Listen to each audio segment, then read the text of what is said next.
my phone rang and I looked at it and it was her best friend. And I thought, oh, that's weird that she would be calling me. She was with Leilani, so I answered it and she was hysterical. And all she kept saying was, I'm sorry, I'm sorry, I'm sorry. And I remember saying, what's wrong, what's happened? And I can't remember exactly what she said, but it was something along the lines of, hello, Amanda. Welcome to my podcast. thank you. Super excited to have you here. I wish it was under different circumstances. I wish we were just having a cheeky wine and putting the world to rights. But I haven't seen you for, it's been a couple of years now. I was trying to work it out. It would have to be Easy 2-3 years. Yeah. So for my listeners, Amanda was my beautician, but we also crossed paths in business. So we did a bit of business together, not directly, but indirectly, but under the same banner, so to speak. Yeah. And so we've known each other for about 9 years, 10 years, I would think. Is it? Yeah. Yeah, I think possibly. so.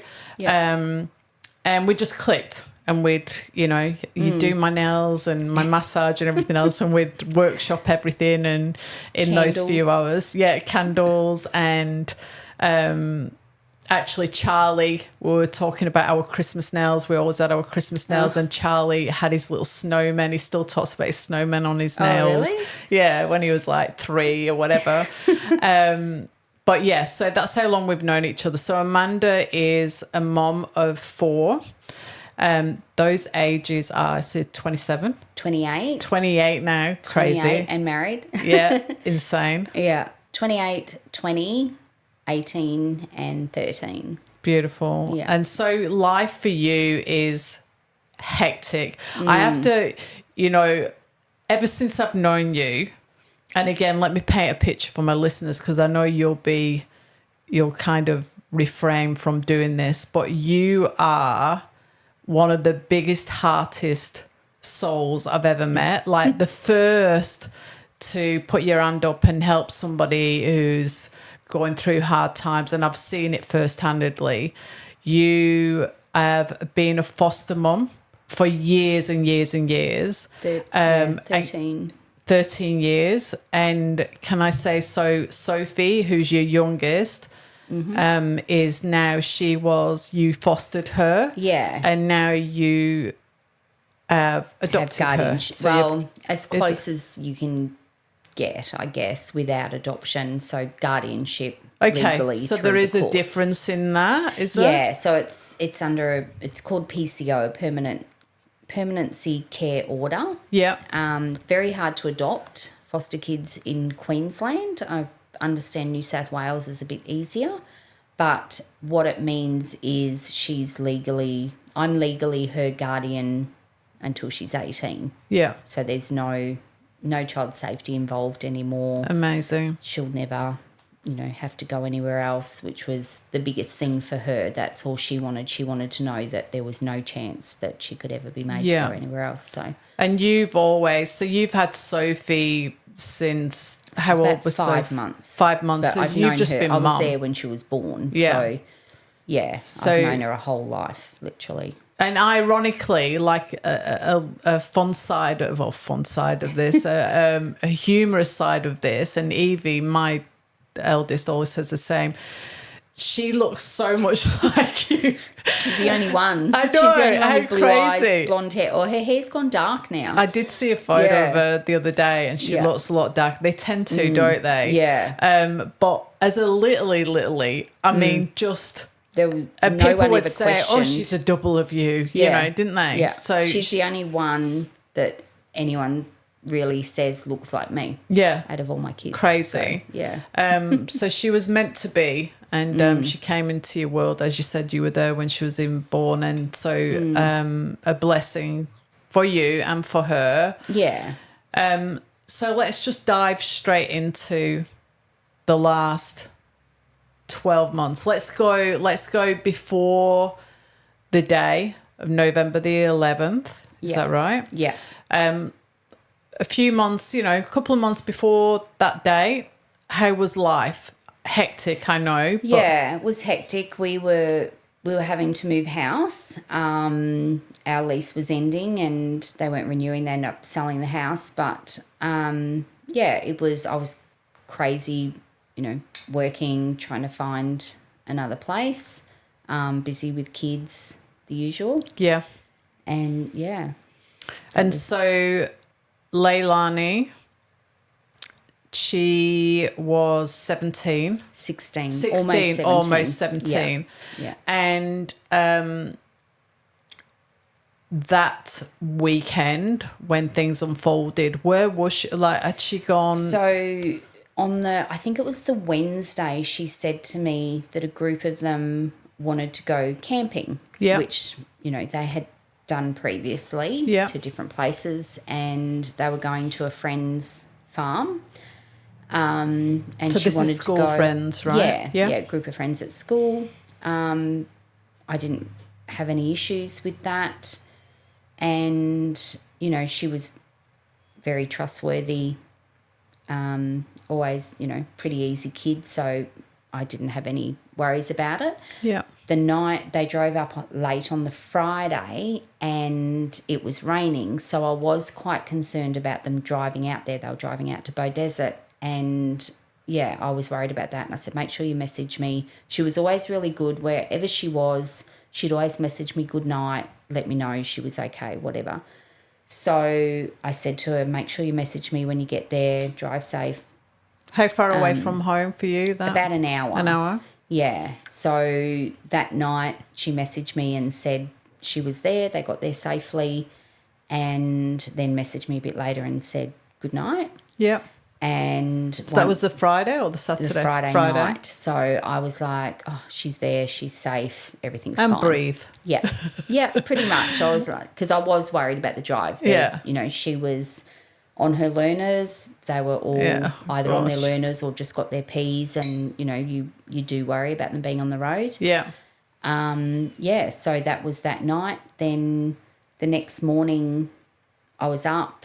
It was about 9:15, I think, and I was just about to have a shower. I had some houses to go and look at, and my phone rang, and I looked at it, and it was her best friend, and I thought, oh, that's weird that she would be calling me.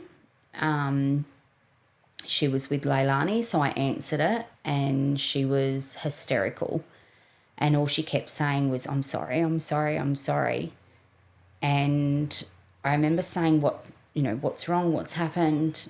And I can't remember exactly what she said, but it was something along the lines of Leilani's come off the back of a buggy. I didn't really know what that was. Like, How that looked. I didn't like, even know there was vehicles out there or that they would be doing anything like that. They were going camping. So are you visualising, like, are you just thinking of like a golf buggy type thing? Are you just... I don't even think I really thought too much about it. I just thought some sort of vehicle, she's come off the back. But you could tell with the stress in the voice and the emotion. I knew it was bad. Yeah. I think, that's about the only thing I remember saying to people. It's really bad. It's really bad. I could just, and I thought, I started asking her questions like, is she talking? Is she moving? I remember her telling me the ambulance was on its way. It was 5 minutes away. And she said she couldn't talk, and that her jaw was like locked or something. And then there was other conversations over the next hour or two where I spoke to some of the other kids. I was trying to talk to someone who was a bit calm because... Who was home with you at that point? Nobody. Oh, gosh. Yeah. No one was home. So Kiana had gone to work. Sophie was at a friend's place. And I'd had a text message from my ex-sister-in-law, and I remember I didn't read the text message. I just called her and just said, I know you've messaged me, but I don't know what you've said, but Leilani's had an accident and it's really bad. And I can't remember what else was said in the conversation other than she said, I'm around the corner. I'll be there in 5 minutes. So she was coming around. I rang my son, who lives in Cairns, and said to him, you need to get hold of your father and get him to call me, because we've been separated for several years, and he only lived 5 minutes around the corner, and I thought I need to tell him. So, yeah. But your son, like, he's living in Cairns, which for our listeners, it's about a 2-hour flight for 20-hour us. drive. Yeah. Yeah. So it's not like I'll just jump in the car and I'll be there. Yeah, but I guess he's always been my rock, my biggest for support. sure. Like, he's anything that's any decision made He's in our so family close, or whatever. aren't you? Yeah. He's like the other parent, I guess. So yeah, no, I didn't even consider where he was. He was on his way to his favourite cafe, which he went to every Saturday morning, or coffee shop, Annie's in Cairns. And he told me later on, like weeks later or months even, that every Saturday morning he would be driving there and just burst into tears. Oh, yeah. Because they're so close. And then obviously no one ever wants that call. No one wants that call, but no one wants that call when they can't actually get to you. No. You know?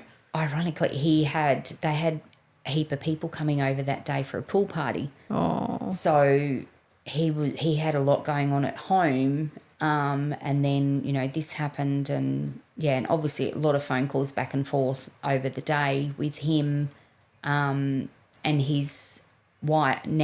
They got married this year. She's a paramedic, so we were unable. Over the next couple of hours, we kept calling. We're on constant phone calls to her friends, trying to find out how she was. When the paramedics were there, I was asking to speak to someone because there was a lot of people there, police and paramedics, and no one would talk to me. So eventually Talia was able to talk to another paramedic. And So you still at home at this point? by the time she spoke to someone, we were almost at the hospital. We were 20 minutes. I remember Aaron saying we're 20 minutes from the hospital. So to go back, they eventually... So my sister-in-law turned up, then their father turned up, and in the meantime I quickly jumped in the shower, got dressed, and then I'm thinking, you know, as a typical mum, what do I take her? So I'm packing pyjamas, slippers, you know, something. I thought I need to be comfortable. Obviously we're going to be there tonight, not really knowing... In full mum mode. Yeah. So taking all this stuff for her, and then they got there, and then we're literally just pacing, like we didn't know where the ambulance was going to take her. And then eventually they told us, and we'd only been talking to her friends, no one else. At one stage I was told her leg was really bad. One of the boys I spoke to said her leg was really bad. And then they told us that a helicopter was coming and they were going to fly her to the PA. So we rang my other daughter at work, Kiana, and I ended up talking to her boss, and I just said, I'm sorry, but we've got to come and get her. Actually, in the meantime, after that phone call, she rang her friend who went and picked her up, and she went back to a friend's place. So we ended up picking her up from a friend's place, and her friend came as well. So we were in their dad's car. Me, the sister-in-law, picked up Kiana and her friend and drove to the PA, and we're about 20 minutes away. And Kaya rang me again, and he said that Talia had spoken to a paramedic, and I said, so, you know, what did they say? And she said she has a heartbeat. Oh, jeez, babe. And they're keeping her breathing. Oh, God. So I guess at that point we just thought, and I could just tell in her voice, she was worried, and she obviously knew probably more than what we did. And yeah, I guess that's when I really started to worry. I thought, you know, if Tali's worried, and then I remember Aaron saying, actually I think it was before she said that, he said, you know, is she alive? Like, is she going to survive? And, yeah, and that was her response. So, yeah, and then I remember him saying we were 20 minutes from the hospital. Which would have felt like an eternity. Yeah, well, she was probably nearly there or there at that point, because when we arrived, at some point, I think while we were driving, I rang my parents. Dad was on his way back from Mackay driving a truck for work, and Mum was at home on her own. So my brother-in-law picked her up, dropped her to the hospital, and she sort of got there the same time as us. So we got there, went to emergency. I just said to them, my daughter's been brought in. I remember her saying, is it Leilani? And I thought, oh, gosh, she knows who she is. And I said, yeah. And she said, okay, I just need to get some details off you. And she asked me a few questions. And then she said, I'm going to give you some stickers. She asked how many of us there was. There was 6 of us. Gave us stickers to put on. And then she said, someone will come and get you soon. Have a seat. So we sat down, and within probably 2 minutes, someone come out, called us and took us into a room. The family room. Yeah. And then a social worker came in, and that's when I just remember thinking, I've seen this on the movies. They take you into a room, they offered us water. They wanted to know who Who's everyone Mum? was. Yeah. Couldn't tell us anything. She was there. We knew at some point, I don't know whether it was the lady at the front or the social worker, but somebody told us she was there. And I just kept saying, can we, when can we see her? When can we see her? Can we talk to a doctor? And they just said they're still working on her. They'll be with you as soon as they can. So I really thought, taking us into that room, having the social worker there, I thought they're going to come and tell us that she's gone, So eventually, I don't even know how long it was, maybe half an hour. It seemed forever. I think by this stage, it was 9:15 when I got the phone call, and it was about 12 by the time the doctor came in. And he walked in really slowly with his head down and was sort of fiddling with his hands. And he seemed to take so long to say anything that I just felt sick. I just felt like it was, it was bad. And he just said, obviously, Leilani's had a, really horrific accident. She's got some injuries. He spoke about her broken femur, and he said she had a burn on her calf. And I remember asking about her head, spine, those sorts of things. And he said, at the moment, there's no swelling or bleeding on the brain, and her spine appears to be fine. They didn't see anything in the scans. So I sort of started to feel a bit of relief. I thought, her brain. We can work with this. Yeah. The only thing that bothered me is at the moment. Those words kind of at the moment. I'm thinking, okay, at the moment her brain's okay. What does that mean? Yeah.